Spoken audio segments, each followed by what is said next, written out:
nous connaissons tous ces messieurs Kabouya. Il n'est pas de la génération spontanée. Nous l'avons vu quand il était encore en train de vivoter, et nous le voyons aujourd'hui comment il devient riche. Quand même qu'il est devenu riche, je ne pense pas qu'il a la capacité de mobiliser autant de moyens en termes de budget pour donner aux députés. C'est venu de quelque part. C'est venu de quelque part. Attention. Alors, je me pose la question. Le procureur général près de la Cour de cassation nous avait promis qu'il allait déployer les magistrats partout où il y aurait élection pour arrêter ceux qui ont corrompu ou qui auraient tenté de corrompre. Mais il y a un corrupteur qui est là, qui s'est déclaré ouvertement. Et pourquoi le procureur n'a pas écrit une correspondance demandant à la cour, au procureur général près de la cour d'appel de Kinshasa Matete d'interpeller ces messieurs? Si c'était le cardinal, là, il allait écrire facilement. Mais pour Kabouya, intouchable, parce qu'il est le secrétaire général de la famille présidentielle. Il vous dit clairement qu'il a corrompu. Il a corrompu. Mais le procureur attend quoi? Il attend le mot d'ordre. Parce que dans ces pays, pour être arrêté ou pour être en liberté, ça dépend de saut d'humeur de Tshisekedi, au pluriel. Et donc, vous comprenez que nous sommes là en face de la dépravation de mœurs. Nous sommes là en face d'inversions de valeurs qui sont combattues par la Constitution. Et Bumba est là, oui, Bumba est là, mais il est immoral. Il a fait preuve d'immoralité. Si vous voulez convoquer quelqu'un en tant que militant, tant pis, il y a toujours des conséquences. S'il agit en tant que procureur, naturellement, le cardinal sera astreint à répondre à l'invitation. Mais pour quel fait? Pour quel fait? Ils vous disent que non, le cardinal est en train de démobiliser dans l'armée. En bon? Qu'a-t-il dit? Qu'a-t-il dit? C'est lui qui vous avait dit, pendant qu'il y a des gens qui meurent dans la partie Est, vous êtes en train de festoyer ici. Et vous voulez le condamner pour ça? Pendant que M. Félix Tshisekedi flirtait avec Kagame, le cardinal est allé à l'Est, dans la partie Est du pays. Il vous a dit, j'ai vu le décor de la balkanisation être planté. Il a été insulté ici à Kinshasa par ces fameux pouvoirs de la honte. Il y a une ordonnance de M. Félix Tshisekedi graciant le membre du M23 qui était en prison. 2019, au mois d'avril, c'est lui qui a recruté en faveur du M23. C'est lui qui a signé des accords avec le M23.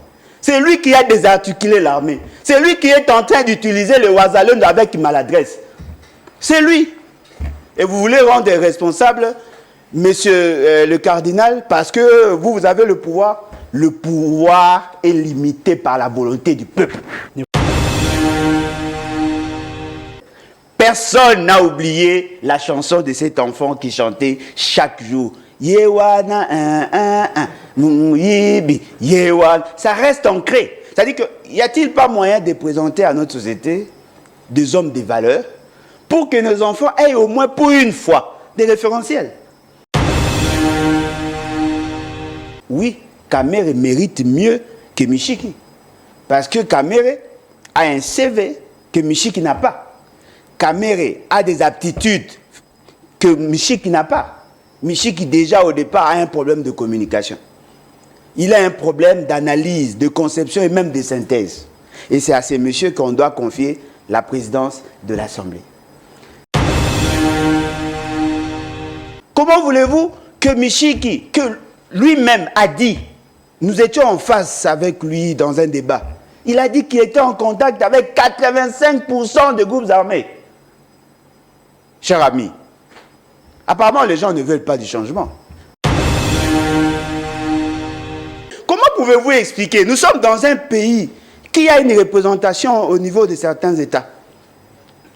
Vous prenez l'argent de la République, vous donnez à votre frère biologique pour acheter des véhicules en faveur des ambassadeurs et des sortes de représentations au niveau international. C'est un de ceux qui refait surface aussi. Non, mais ça refait. J'en ai parlé il y a longtemps, hein?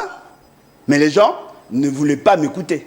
Peut-être qu'il n'y avait pas des indices aussi. Ah, des indices. On donne l'argent à un frère ici pour acheter des véhicules allemands, de marque allemande à Dubaï et envoyer en Allemagne pour que l'ambassadeur qui est en Allemagne puisse avoir un moyen de locomotion. C'est irrationnel. Une voiture fabriquée en Allemagne, vendue à Dubaï, vous allez acheter à Dubaï pour envoyer en Allemagne? Et vous trouvez que ces gens ici sont sérieux? Mais il faut être malade. C'est irrationnel. Quand j'en parlais, personne ne voulait. Ah non, vous êtes haineux, jaloux. Aujourd'hui, où en sommes-nous? C'est-à-dire que leur expérience, c'est que nous retiendrons de cette gouvernance de la honte. Il n'y a que le détournement en termes de millions. Parlons de... S'il vous plaît, il y a un autre dossier que vous ne parlez pas assez. Peut-être que vous le saurez après. Un dossier de 600 millions de dollars. Vous n'en parlez pas trop, hein? Avec Nosy Mwamba. 600 millions de dollars. Vous n'en parlez pas trop. Attention, il y a un autre dossier de 1,660 milliard avec le fameux programme de 145 territoires. Vous n'en parlez pas trop. Mais après, il y aura certainement des preuves. On va commencer à en parler et vous allez oublier ce que moi j'avais dit. Nous sommes gérés par des gangs. Vous qui êtes branchés en même temps, bienvenue à ce nouveau numéro de cette émission Nice Press. Nous allons recevoir pour vous un seul invité. Il s'agit du président Alain Bolodjoa, que vous connaissez, qui est de l'opposition, qui est en même temps le coordonnateur, le président de ce mouvement qu'on appelle le BAT, Lèvons-nous et bâtissons ensemble. Nous allons vous tenir compagnie pendant quelques minutes, près de 50, s'il faille les dire, ou encore être beaucoup plus précis, pour vous éclairer par rapport aux questions qui seront évoquées. À quand l'installation définitive du bureau de l'Assemblée nationale? Eh bien, au-delà de la candidature unique de l'Union sacrée, il y a un cadre ou un membre de l'Union sacrée qui se pointe pour dire qu'il va se présenter également comme candidat. Il s'agit de Willy Misiki, qui, d'après lui, traîne derrière lui plusieurs députés, plus de 170 députés déjà. Qu'adviendra-t-il ou que pouvons-nous dire par rapport à ça? Qui verra, la question sera peut-être évoquée, mais du moins, ce qui va nous intéresser plus, c'est l'insécurité qui sévit à la partie Est. L'autre fois, le chef de l'État en France, devant les présidents français, il avait fait foi pour dire que la France va nous accompagner pour restaurer la paix dans la partie Est. Et cependant, le M23 continue à gagner du terrain. Est-ce qu'on peut dire que la même chanson continue, le même situation perdure encore? Eh bien, nous allons vous en dire plus. Nous parlons également de la formation du gouvernement qui semble traîner les pieds. Eh bien, dans les jours à venir, sans doute, on aura un gouvernement de Madame Judith Suminwa pour résoudre les problèmes de Congolais que nous sommes. Kinshasa a un nouveau gouverneur, ça vous le savez.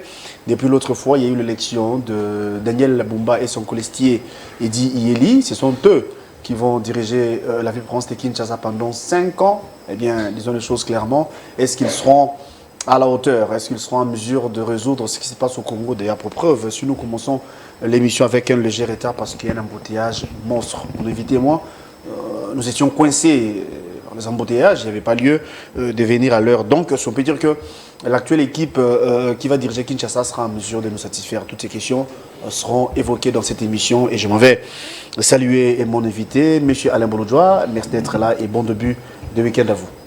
Bonjour à vous, bonjour à tout le monde. En tout cas, merci beaucoup pour l'opportunité. Merci. Voilà, déjà, à l'entame, nous allons parler de l'installation du bureau de l'Assemblée nationale.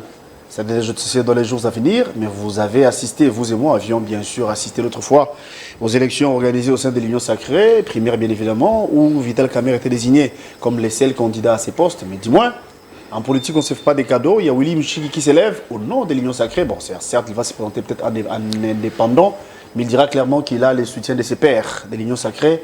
Mais ne voyez-vous pas qu'il y a de quoi se poser des questions? Bon, j'ai lu un livre, Organisation sociale, de Guy Rocher, qui est un grand doctrinaire en sociologie. Il a dit, lorsque vous êtes en face d'un fait social, il faudrait chaque fois les disséquer en deux. Analyser séparément les éléments structurels et les éléments culturels, pour qu'enfin vous arriviez à déceler le point fort et le point faible en vue d'avoir une bonne conclusion. Et je crois que c'est ce que moi j'ai fait généralement. Lorsque vous me présentez un fait, tel que vous l'avez fait, La première des choses que je me pose, c'est quoi l'union sacrée? L'union sacrée, c'est une sorte de gang des gens qui veulent soutenir M. Félix Tshisekedi dans la forfaiture. Ils sont nombreux, il y a plusieurs partis. Mais fort malheureusement, les éléments culturels nous démontrent à suffisance que dans la plupart des cas, je dis bien, dans la plupart des cas, ils ne font que délinquer. Ils ont tenté de vous démontrer qu'ils étaient une organisation démocratique, en organisant ce qu'eux ont appelé le primaire. En réalité, lorsqu'on organise les primaires, c'est justement pour présenter un seul candidat contre le challenger de l'autre côté. Mais si aujourd'hui, on va encore assister à des semblants d'élections, je me pose la question, à quoi ont servi ces fameuses élections organisées au niveau de l'Union sacrée, quand même qu'ils l'ont fait dans le bâtiment public de l'État. C'est qui, M. Michiki? M. Michiki, c'est un allié naturel de Kamere. M. Michiki, c'est ce courageux Congolais, appelé Prince, qui est en contact avec plus de 80% de groupes armés, qui a pris des armes dans ce pays, qui a été amnistié et qui veut être président de l'Assemblée nationale. En face de lui, il y a qui? Il y a Kamere. Kamere qui a été jugé, condamné, et avec des calculs politiques, des arrangements politiques, il a été acquitté. C'est là la République des antivaleurs que nous condamnons. C'est-à-dire qu'on veut organiser les élections, certes. Les élections, c'est un moyen par excellence, un moyen démocratique pour accéder à la fonction. Mais fort malheureusement, les gens semblent négliger les éléments culturels de l'organisation des élections. Il faudrait que le candidat soit un modèle pour la société. Il faudrait que le candidat ait des aptitudes liées à la fonction, répondant à la fonction, et il faudrait que les élections soient bien organisées pour que la société se rende compte qu'effectivement, nous sommes en train de respecter la norme. La norme n'a jamais été respectée dans ces pays.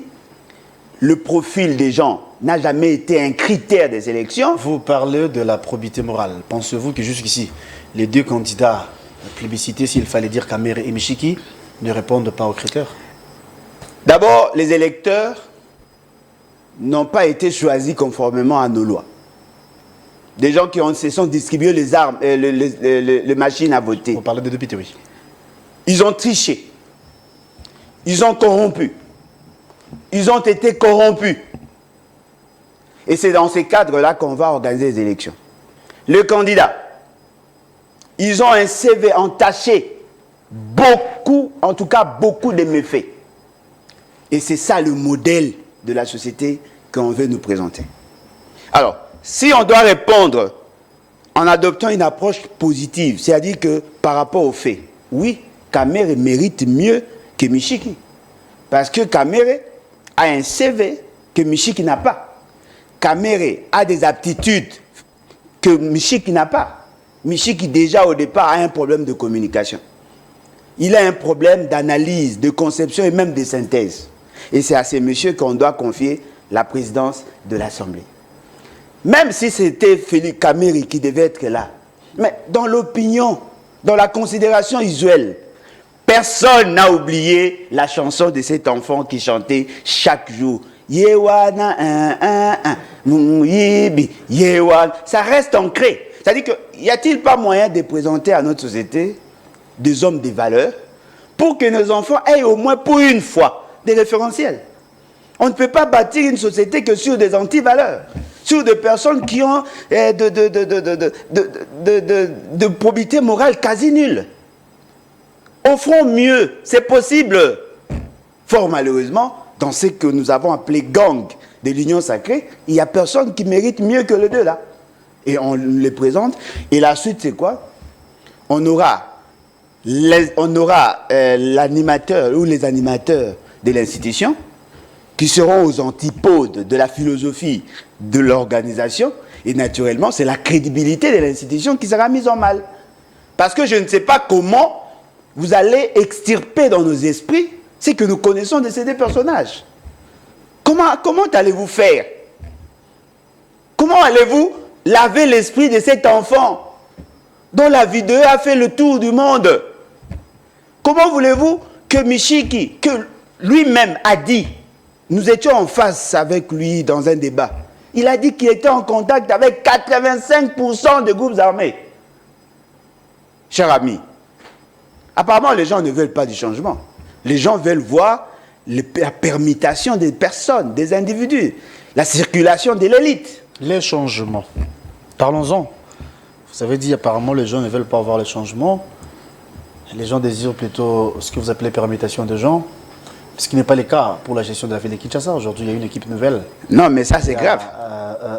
Daniel Bumba qui est venu. Ouais, mais... son colistier Eddy Yeli, pour le compte du MLC, bien sûr. Oui. Mais c'est pas ça les changements. D'après vous, non, mais les changements des individus. Sera en mesure de vous satisfaire, nous satisfaire? Non, mais moi, ne cherchez pas à me satisfaire parce que je suis parmi les plus grands déçus. Je vous considère comme la population. Non, mais ne cherchez pas à me satisfaire parce que je suis le plus grand déçu. Quand je vois la société attendre de ces deux personnages, de ces deux personnes, de résoudre le problème de Kinois, je me pose la question, si seulement vous connaissez le problème de Kinshasa. Le plus grand problème de ces pays, c'est l'immoralité. C'est la corruption. C'est la concussion, le délit d'initié, le détournement. Voilà pourquoi nous avons créé les assemblées provinciales. Justement pour créer une sorte de garde-fou afin qu'il n'y ait pas de déviation dans la gestion du gouverneur. C'est ça les caractéristiques de ce que nous appelons le régionalisme constitutionnel, dont le maître mot reste la décentralisation.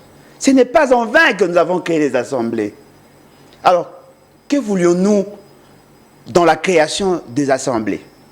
Nous voulions assez que toutes les communautés, toutes les entités envoient leurs représentants dans l'assemblée. C'est-à-dire que ce sont des gens qui ont brillé dans leur communauté, qui sont porteurs d'un système de valeurs qui répond à l'exigence non seulement de la société de manière globale, mais aussi de leurs entités, afin qu'ils soient le porte-étendard de la volonté de la population. Et ces gens-là doivent être caractérisés par une probité morale irréprochable. Mais nous venons d'assister là au gangstérisme, à la forfaiture électorale la plus éhonteuse. Mais personne n'a le courage d'en parler. J'étais estomaqué, écœuré d'apprendre que le secrétaire général de l'UDPS, président Haï soit-il, l'escandait devant tout le monde. Oui, j'ai corrompu. Non. Parce que le gouvernement corrompt également. Ce n'est pas ce qu'il avait dit. Hein. Non, mais paraphrasez alors. Oui, je paraphrase. Non, mais voilà. Voilà. Avant les élections de tous ces députés dont vous faites allusion, le parti politique, l'UDPS, bon, on prend ça à titre d'exemple parce que vous avez évoqué ces partis politiques, en l'occurrence son secrétaire général Augustin Kabouya, les partis avaient financé le même candidat pour battre campagne, pour gagner les sièges. C'est fait, c'est ce qui était fait. Oui. Aujourd'hui, quand il y a eu élection des sénateurs et gouverneurs, pour conserver le pouvoir le plus longtemps possible comme désire le parti politique en termes de conservation du pouvoir, bien évidemment, il était évident que le même député puisse choisir ou élire, si pas voter, les députés qui seront les leurs. Face à cette réalité, le même député était tenté d'être corrompu par les autres, l'indépendant soit-il, pour que ces derniers votent pour eux. Mais ils ont prouvé de quoi ils étaient capables en termes de loyauté. Ils ont désigné, ils ont voté les membres de partis, ou encore les tickets des partis.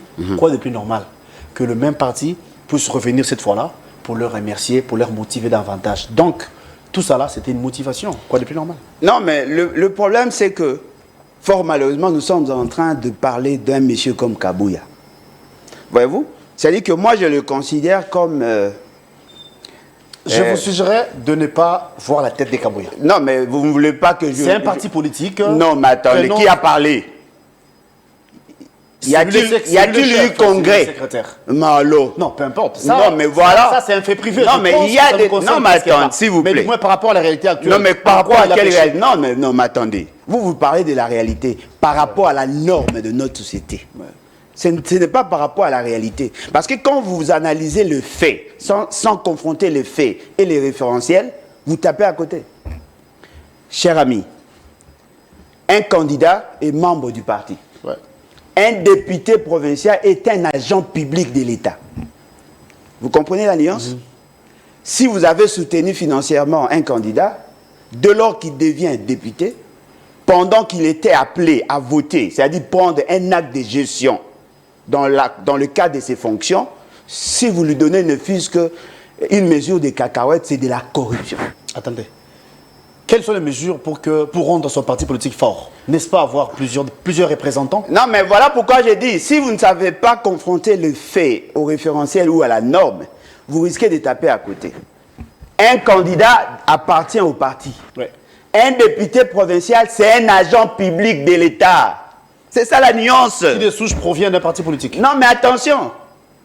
L'acte dont on reproche à M. Kabouya, c'est le fait d'avoir corrompu des agents de l'État afin de voter en faveur d'un candidat de son parti. Ce sont les candidats gouverneurs et M. Kabouya qui ont donné le moyen, l'argent, aux députés qui sont des agents publics de l'État afin de désorienter leur vision, leur choix dans le non-respect de la norme. C'est ça, ce qu'on lui reproche. Parce que les gens confondent. Si vous avez financé votre candidat, en ce moment-là, ils étaient liés au parti. Parce que pour qu'on parle de la corruption, c'est lorsque vous invitez, vous poussez un agent public de l'État à voter en faveur de X moyennant quelque chose. Les députés provinciaux n'ont pas voté en tant que militants des partis politiques, mais en tant qu'agents publics de l'État. C'est là la nuance. Formalisement, il n'a pas la capacité de comprendre ça. Et il le dit. C'est normal. Parce que le gouvernement aussi donne des primes d'encouragement aux joueurs. Aberration. Voilà pourquoi je vous dis, si vous ne savez pas faire la promotion de l'intelligence, des gens comme ça risquent de nous diriger pendant longtemps. Lorsque vous êtes recruté, même temporairement, en tant qu'agent public de l'État, on peut vous donner des primes. Ouais. C'est légal. Mais lorsque quelqu'un est appelé à faire un choix conformément aux dispositions de la Constitution et de la loi, et que vous amenez un stimulus, quelque chose qui le pousse à voter contre sa volonté, c'est ce qu'on appelle corruption. Aujourd'hui, tel que nous sommes là, si Félix Tshisekedi donne à un magistrat qui est en procès contre lui l'argent, c'est de la corruption. Mais s'il lui donne la prime sans avoir besoin de lui pour lui rendre service, ce n'est pas de la corruption. Il doit le faire en tant que président de la République. Mais s'il est en procès et qu'il donne l'argent à un magistrat, ça devient de la corruption. Alors, essayez de voir un monsieur comme ça qui était informateur. Essayez de vous imaginer qu'un monsieur comme ça arrive... non, mais attendez. Vous insinuez quoi? Non, mais j'insinue qu'il n'a pas les niveaux, en fait. Il n'a pas les niveaux pour engager l'État dans ce genre de débat. Alors, je me pose la question. Le procureur général près de la Cour de cassation nous avait promis qu'il allait déployer les magistrats partout où il y aurait élection pour arrêter ceux qui ont corrompu ou qui auraient tenté de corrompre. Mais il y a un corrupteur qui est là, qui s'est déclaré ouvertement. Et pourquoi le procureur n'a pas écrit une correspondance demandant à la cour, au procureur général près de la cour d'appel de Kinshasa Matete d'interpeller ces messieurs? Si c'était le cardinal, là, il allait écrire facilement. Mais pour Kabouya, intouchable, parce qu'il est le secrétaire général de la famille présidentielle. Il vous dit clairement qu'il a corrompu. Il a corrompu. Deuxième élément. Leurs candidats ont obtenu combien de voix? L'UDPS avait combien de voix? Il semblerait qu'ils ont obtenu 37 voix. 37, oui, pour le gouverneur. Oui, pour le gouverneur. Il a donné des jeeps. Il a donné des jeeps pour les militants de l'UDPS. Alors, les autres ont voté pourquoi? Parce qu'ils ont obtenu plus de voix qu'ils ne méritaient. Parce que si vous faites la sommation de l'UDPS plus MLC... Ils étaient convaincus par rapport au programme du gouvernement. Voilà pourquoi il fallait laisser les députés aussi être convaincus par rapport au programme. Le fait de leur avoir donné l'argent et les jeeps, c'est de la corruption. Parce que vous avez désorienté leur choix moyennant quelque chose. Alors, la grande question que nous devons tous nous poser, si déjà Kabouya a la maîtrise des 37 députés provinciaux, parce qu'il a la capacité de corrompre, la grande question que vous devez vous poser, il maîtrise le gouverneur et le vice-gouverneur, il maîtrise l'Assemblée provinciale. Cette assemblée, ce gouverneur servira qui? Le peuple ou l'UDPS et Kabouya?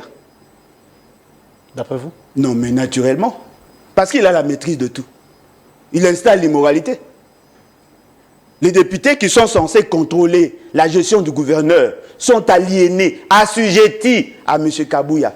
Ils vont obtempérer à ses ordres. Ils ne seront plus au service de la nation. Supposons qu'il y ait des tournements au niveau du gouvernement provincial et qu'il y a un problème avec l'Assemblée provinciale. Il va faire la même chose, ce qu'il a fait entre Alingueti et le fameux ministre en charge de l'EPST. Il va le convoquer dans son bureau, il va statuer sur la question et donner des orientations. Troisième élément. Mais nous connaissons tous ces messieurs Kabouya. Il n'est pas de la génération spontanée. Nous l'avons vu quand il était encore en train de vivoter. Et nous le voyons aujourd'hui comment il devient riche. Quand même qu'il est devenu riche, je ne pense pas qu'il a la capacité de mobiliser autant de moyens en termes de jeep pour donner aux députés. C'est venu de quelque part. C'est venu de quelque part. Attention, nous ne sommes pas des gamins. Nous avons vu ces fameux candidats aller faire un tour à Limité. Ils sont passés entre deux jambes. Au siège du parti, vous parlez de l'UDPS? Non, je parle Limité. Oui, là où... Ils sont pas... Mais laissez-moi parler. Non, ils sont passés entre deux jambes. Mais laissez-moi parler. C'est ce que j'ai dit, je ne vous interromps pas. Ils sont passés entre deux jambes. C'est-à-dire qu'il y a des gens qui ont mis le moyen, justement, pour que le député ne voit que le candidat de l'UDPS. Il y a eu corruption de manière systématique.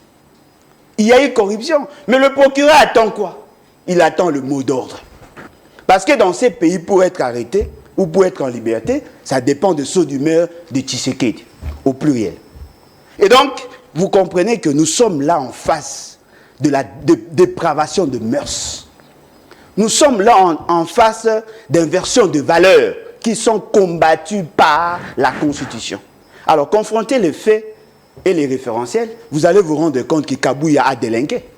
Bon, ça, ce sont vos analyses, mais le fait est là, du fait que nous avons déjà un gouverneur et son vice. Fort malheureusement, moi que peut-on nous attendre? Non, non, ne me poussez pas à attendre des immoraux. Non, vous êtes Congolais au-delà de tout. Non, mais être Congolais ne veut pas dire que je dois cautionner l'imbécilité. Non, mais attendez. Non. Ne m'amenez pas dans cette logique. Peu importe la forme, vous serez dirigé par l'actuel... Ne m'amenez pas dans cette logique. Je vais totaliser 47 ans cette année. Voyez-vous, je ne suis pas un enfant. Et je crois avoir commencé la politique bien avant, depuis 2002. Je m'y connais un peu en politique. J'ai fait l'économie, je fais le tour du Congo. Je tiens à vous dire, tant que nous n'arriverons pas à combattre les anti-valeurs, rien ne se fera dans ces pays. Ne pensez pas que nous sommes plus intelligents que le constituant. Chers amis, nous pouvons lire les préambules de notre constitution. Vous allez vous rendre compte que nous ne voulons pas comprendre le vrai enjeu, le vrai problème.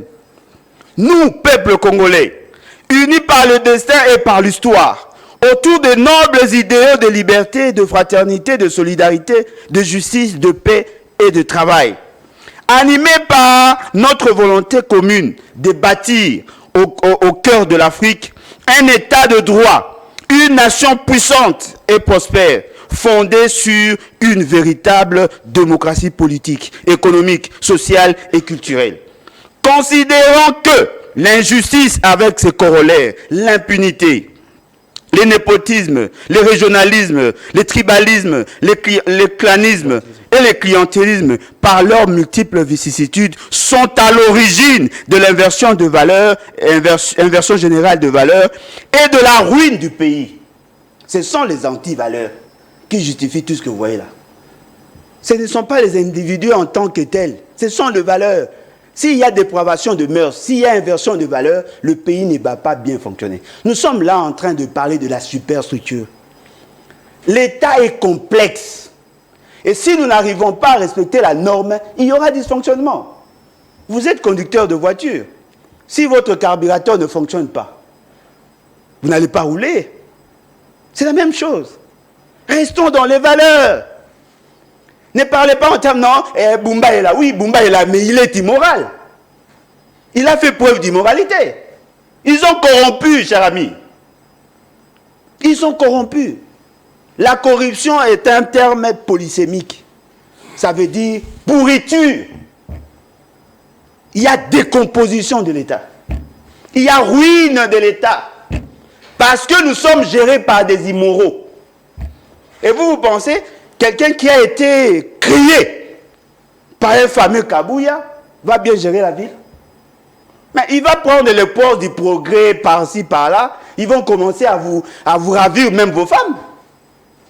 Attention, il ne faut jamais soutenir l'immoralité. Combattons les antivaleurs et vous allez voir, le pays va fonctionner normalement. Nous avons les éboueurs ici, des gens qui balayent. On leur paye combien? C'est dans les 100 000 francs le mois. Mon donne aux forces du progrès, $80 le mois. Ils font quoi? Vous avez dit qu'il y a lieu que la justice puisse se saisir du dossier, ça c'est votre point de vue. Dans le même ordre d'idées, en termes de justice, bien évidemment, il y a aussi un dossier, une invitation qui a été lancée chez le cardinal, ou encore dossier contre le cardinal. Ça, c'est une aventure. Quel est votre point de vue par rapport à ça? Non, je n'ai même pas de point de vue à guerre qui va se déclencher entre le régime et l'Église catholique, ou bien comme citoyen? Parce que nul au-dessus de la loi, ça au moins, vous le savez, peu importe son statut, oui. S'il y a des bévues, eh bien, le gouverneur se voit dans l'obligation de se présenter des statistiques. Non, mais nul n'est au-dessus de la loi. Cela sous-entend même pas le procureur. Vous avez lu sa lettre? Pensez-vous vraiment que c'est un magistrat qui a une liberté d'esprit, une indépendance par rapport à la fonction? Avez-vous pris le soin de lire sa lettre? Lisez cette lettre. Il y a beaucoup d'émotions. Il y a beaucoup d'émotions. Alors, il est procureur, oui. Il a le pouvoir qui lui sont conférés par l'État, oui. Mais il n'est pas au-dessus de la loi. Tout à fait. Alors, si vous voulez convoquer quelqu'un, en tant que militant, tant pis. Il y a toujours des conséquences. S'il agit en tant que procureur, naturellement, le cardinal sera astreint à répondre à l'invitation. Mais pour quel fait? Pour quel fait? Ils vous disent que non, le cardinal est en train de démobiliser dans l'armée. En bon? Qu'a-t-il dit? Qu'a-t-il dit? C'est lui qui vous avait dit, pendant qu'il y a des gens qui meurent dans la partie Est, vous êtes en train de festoyer ici. Et vous voulez le condamner pour ça? Il a dénoncé. Il a dénoncé. Pendant que les gens sont en train de mourir, on est en train de dilapider le fonds public. Quel est le sort des déplacés de guerre? Ils ne sont pas pris en charge. Pendant que M. Félix Tshisekedi flirtait avec Kagame, le cardinal est allé à l'est, dans la partie est du pays. Il vous a dit, j'ai vu le décor de la balkanisation être planté. Il a été insulté ici à Kinshasa par ces fameux pouvoirs de la honte. Et aujourd'hui, vous voulez les rendre responsables de ça. C'est-à-dire que chaque fois quand M. Félix Tshisekedi commet des bourdes, il faut toujours chercher le bouc émissaire. Vous voulez dire que le cardinal est proche de M23. Mais moi, je vous ai démontré que Félix Tshisekedi a recruté en faveur du M23 ici à Kinshasa. Je vous l'ai démontré, personne ne m'a inquiété, personne ne m'a interpellé. Il y a une ordonnance de M. Félix Tshisekedi graciant le membre du M23 qui était en prison. 2019, au mois d'avril, c'est lui qui a recruté en faveur du M23.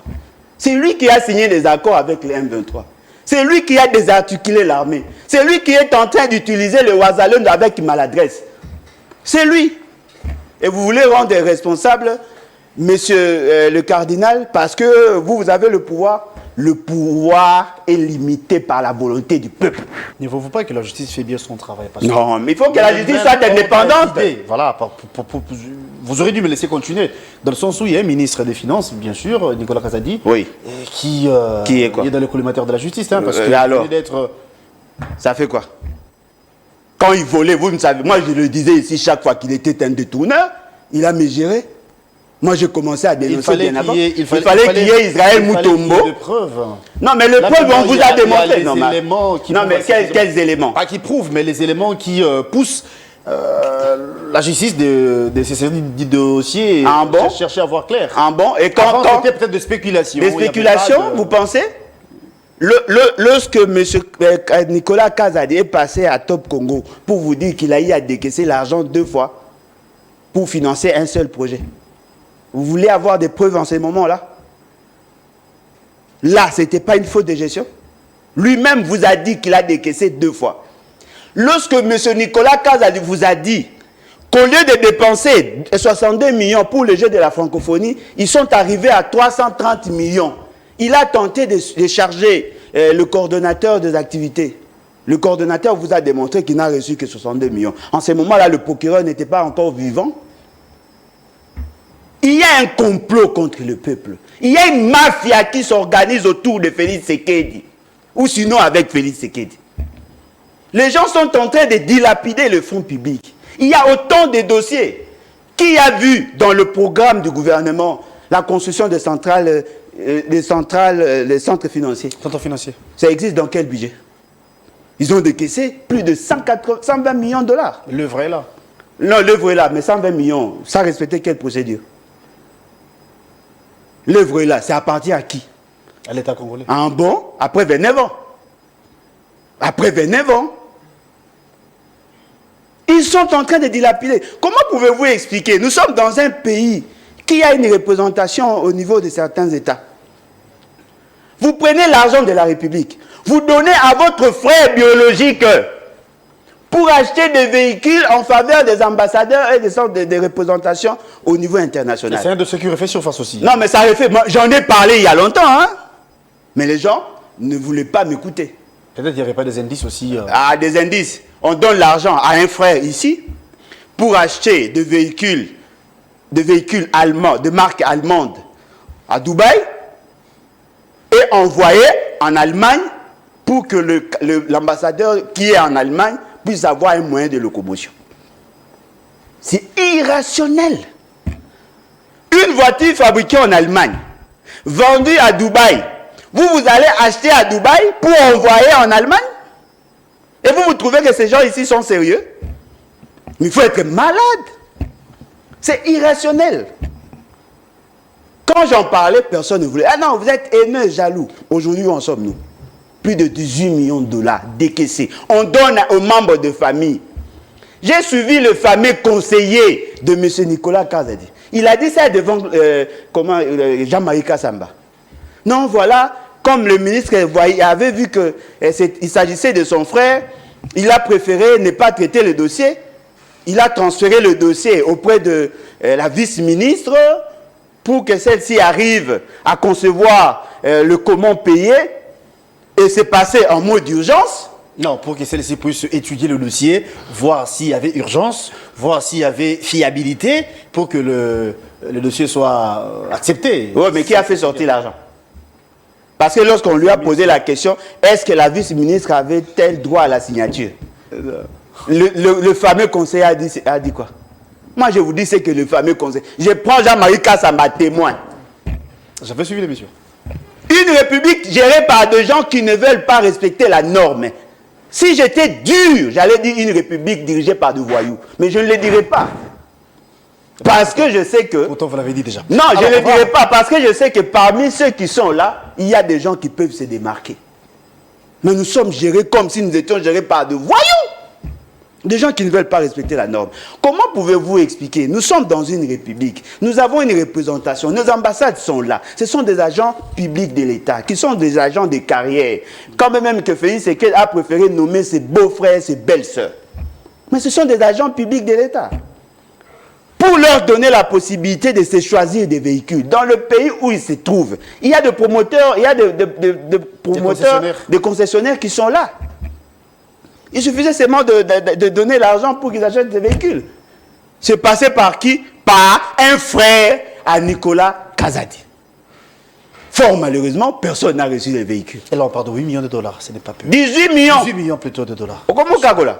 Non, j'ai oublié. 18 millions. C'est-à-dire que leur expérience, c'est que nous retiendrons de cette gouvernance de la honte. Il n'y a que le détournement en termes de millions. Parlons de... S'il vous plaît, il y a un autre dossier que vous ne parlez pas assez. Peut-être que vous le saurez après. Un dossier de 600 millions de dollars. Vous n'en parlez pas trop, hein? Avec Nozi Mwamba. 600 millions de dollars. Vous n'en parlez pas trop. Attention, il y a un autre dossier de 1,660 milliard avec le fameux programme de 145 territoires. Vous n'en parlez pas trop. Mais après, il y aura certainement des preuves. On va commencer à en parler et vous allez oublier ce que moi j'avais dit. Nous sommes gérés par des gangs. Alors, dernière question. Si vous voulez espérer avec ces genres de messieurs, je suis désolé. Je disais que c'est le dernier sujet, ou encore la dernière question, en rapport avec l'insécurité qui s'y fait l'Est. Le chef de l'État était en Europe, en France. Quand vous parlez de chef de l'État, vous faites allusion à qui? Pensez-vous vraiment que dans ces pays, il y a un chef de l'État? Et Macron, il a dit que cette fois-ci, parce que la France a condamné... Qui a dit? Macron ou le Rwanda. Et le chef de l'État a fait foi pour dire que la France peut nous accompagner cette fois-ci, mais pendant ce temps, le M23 gagne du terrain. Et vous le trouvez sérieux? Non. Comment vous analysez ça? Non, mais analysez quoi? Est-ce que vous le trouvez sérieux? Parce que pour qu'on analyse les déclarations de quelqu'un, il faudrait que la personne soit sérieuse. Vous le trouvez sérieux? C'est la première fois qu'il dit ça. Ce qui a invité Macron ici, c'est pas lui. Qui a envoyé ces voyous-là de tout ça pour commencer à insulter Macron? C'est pas lui. Vous l'avez humilié ici, non? Qu'est-ce qui a changé? Après cette humiliation, je voulais dire après... après quoi? C'est des accords. Hein, oui. Parce que des accords sous quel point?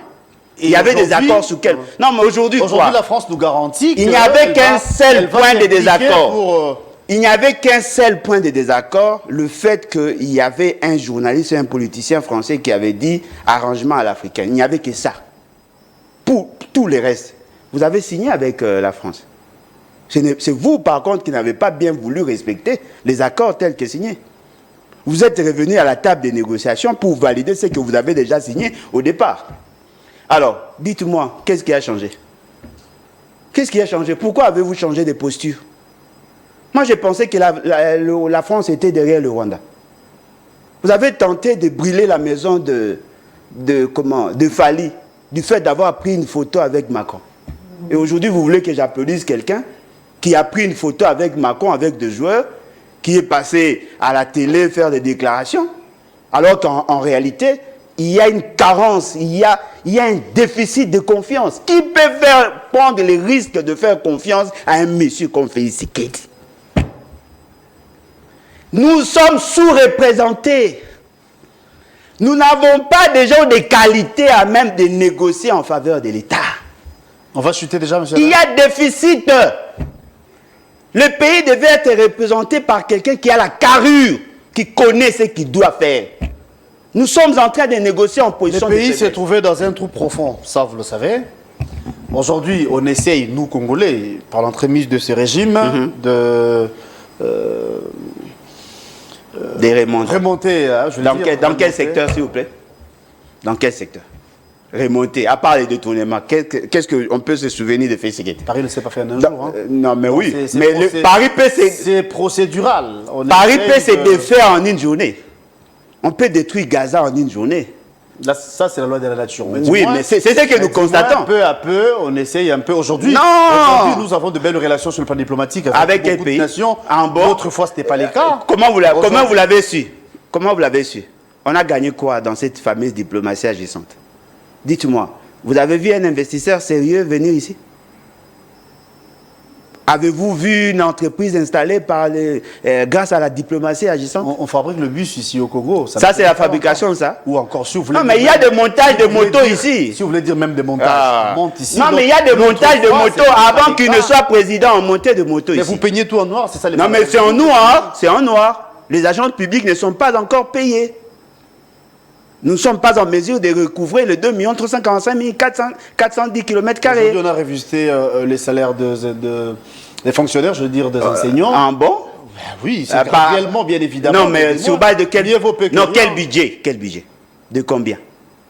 Parce qu'il y a déjà une zone salariale. Tous les enseignants ne sont pas payés de la même manière. Et tous les enseignants n'ont pas le même montant. Vous parlez de quel barème? Monsieur Alain, merci beaucoup. Oh, cher monsieur. Merci d'être venu. C'est un malheur d'avoir un monsieur comme Félix Tshisekedi. C'est la fin de Il est en train d'imposer l'immoralité dans cette société. Je vous ai dit, si les éléments culturels ne sont pas solides, si le pays ne se base pas sur de valeurs, on va tourner en rond. Et c'est ça le rôle qu'on a attribué à M. Félix Tshisekedi. Il veut nous berner. Il veut nous berner. Qu'a-t-il dit au président français? Qu'est-ce que nous avons gagné? En dehors des déclarations. Ce n'est pas la première fois que la France condamne. On me dirait que vous n'avez pas répondu par rapport à la question de l'Est. Est-ce qu'on peut dire que... La question de l'Est, il y a un complot. M. Félix Tshisekedi en fait partie.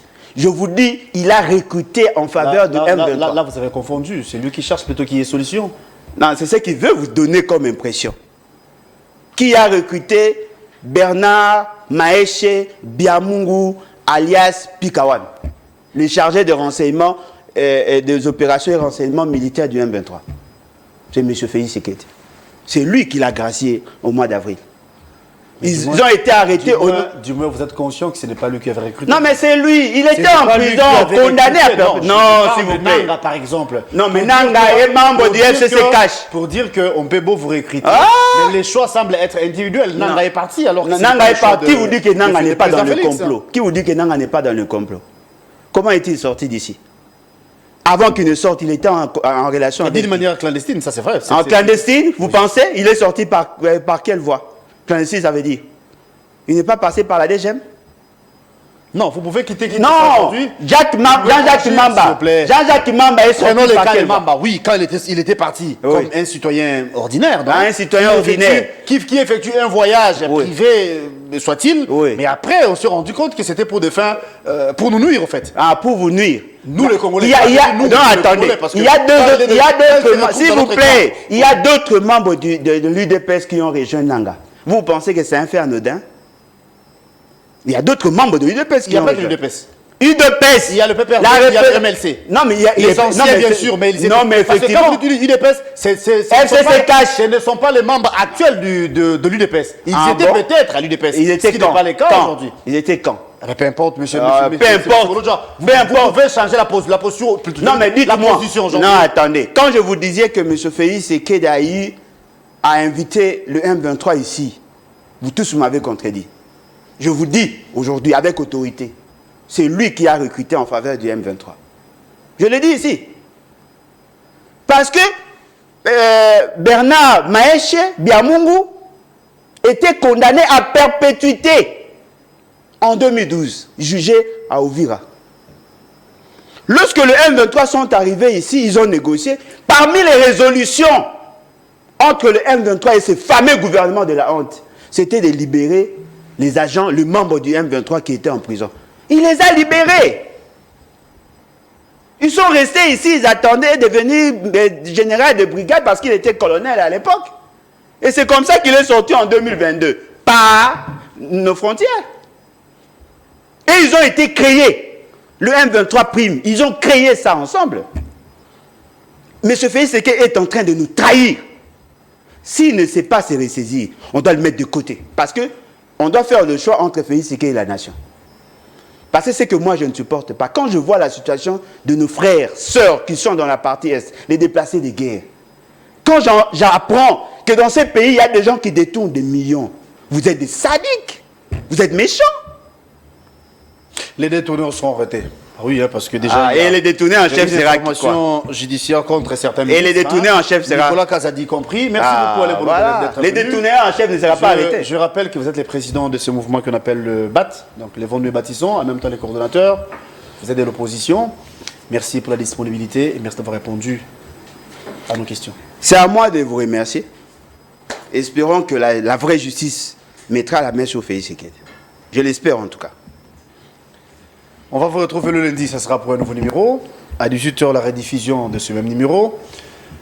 Les internautes, abonnez-vous à Nice Press Télévision, abonnez-vous à la RTVS 1. Demain, samedi, eh bien, ça sera en même temps la rediffusion. Merci à Moloko Tony, merci à Jures Mabeka, merci à Guillaume Ndinga qui était derrière cette caméra. Merci également à Brandon Milalou et bon tuer des programmes sur nos antennes. Au revoir. Encore une fois, merci à mon invité. Merci. On dit pouvoir. Je suis journaliste et je reste.